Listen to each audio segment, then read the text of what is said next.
Welcome to day nine channel. So Telangana రాష్ట్రంలో municipal election జరుగుతున్న సమయంలో చేర్యాల ప్రాంతంలో 4th వార్డులో నిమ్మ రాజురెడ్డి అనే ఒక వ్యక్తి తను అధికారంలో ఉన్నప్పుడు మాత్రము ఆ వార్డును కనీసం ఏ రోజు కూడా ఆయన విజిట్ చేయలేదు. కానీ ఎలక్షన్ కోడ్ పడ్డాక ఆయన దొంగతనంగా రాత్రికి రాత్రి 4 గలీలలో ఆయన టిప్పర్లతో మట్టి పోసిండు. అంతేకాకుండా మన సబ్ స్టేషన్ పక్క ఉంటే 2 పోల్లు కూడా వేసిండు. చూద్దాం మీకు ఏం చేసిండు ఇగో అని.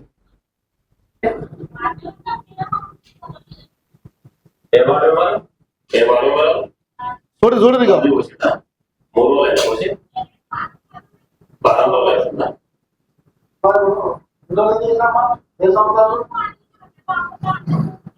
చూడు మనోని ఘనకార్యం చూడు ఇగో.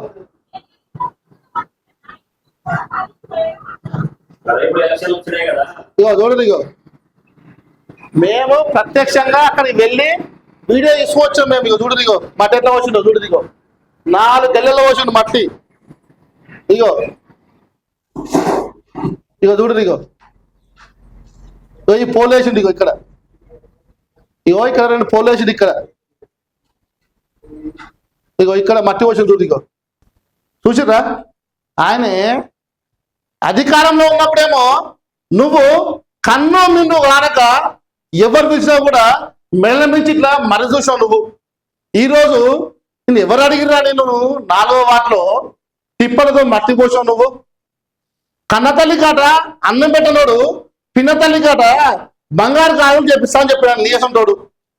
5 సంవత్సరాలు అధికారంలో ఉన్నప్పుడు చేర్యాల్లో వర్షాకాలం వర్షం పడితే ఎంఆర్ఓ ఆఫీస్ కాంచి మొదలుకుంటే పదాబెట్టి పెంచారు. ఈ నీళ్లు మొత్తం వచ్చి రోడ్ నంబర్ 9 గుండా పోయినాయి. చిన్న వర్షం పడితే రోడ్ నంబర్ 9 నుంచి స్టార్ట్ చేస్తే ఉప్పలమ్మ దాకా పెద్ద చెరువులెక్కైంది.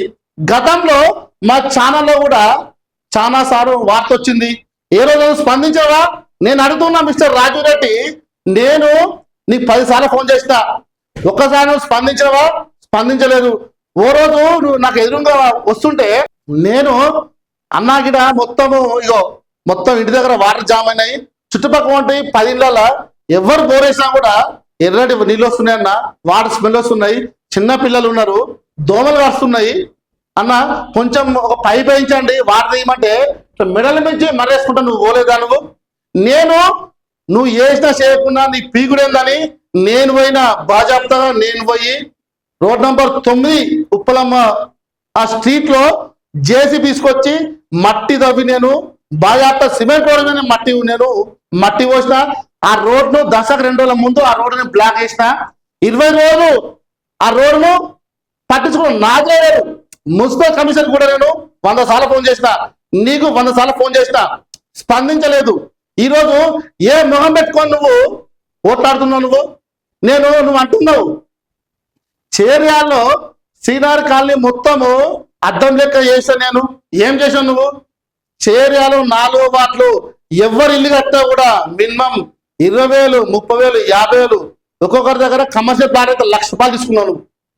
1,00,000 రూపాయలు తీసుకున్నావు బాగా చెప్తా. ఎవరైతే పైసలు ఇవ్వలేదో మున్సిపల్ కమిషనర్ తోటి ఫోన్ చేయించి వాళ్ళను హరాస్మెంట్ చేసావు. నువ్వు పైసలు ఇవ్వకుంటే మున్సిపల్ సిబ్బంది పంపించి తట్టా పారాలు తీసుకుపోయారు. ఆ పిల్లలు గోడ కూడా ధ్వంసం చేసారు వాళ్ళు. నువ్వు వేయలేదా? నువ్వు ఈరోజు అన్నాన్ని గుళ్ళకి వచ్చి నువ్వు ఇమాన్ చేస్తావా? నువ్వు దానికి ప్రత్యేక సాక్షి నేను ఏ పాపం చేస్తా అని రోడ్ నంబర్ 9లో 3 గదాలు ఇచ్చిపెట్టి కూడా నేను ఇల్లు కట్టుకుంటా కూడా మున్సిపల్ కమిషనర్ నాకు 10 సార్లు ఫోన్ చేసిర్రు. సిబ్బంది పంపిస్తే పిల్లలు గులగొడతా అంటే దానికి కట్టేటువంటి బేస్మెంట్ గులగొడితే 4 రౌతులు పెగిలిస్తే నాకు ఫోన్ చేస్తే అప్పటికప్పుడు నేను షాప్ నుంచి ఉరికొచ్చి బతిలాడి 40,000 రూపాయలు నేను ఇచ్చిన. ఆ రోజు కమిషన్ అని చెప్పి నాకు ఏంటంటే నువ్వు అన్నతో మాట్లాడుకో, సార్తో మాట్లాడుకో, వైస్ చైర్మన్ సార్ తోటి ఏం మాట్లాడలేను. నువ్వు నాకైనా గురువా? నువ్వు నాకు అన్నవా? నువ్వు ఆ ప్లాట్ కొనిచ్చింది నువ్వా? లేకుంటే నేను జీతం ఉన్నానా? నేను కాయ కష్టం చేసుకొని నేను ఇల్లు కట్టుకుంటే నీకు 40,000 నీకు ఎందుకు ఇవ్వాలి నేను?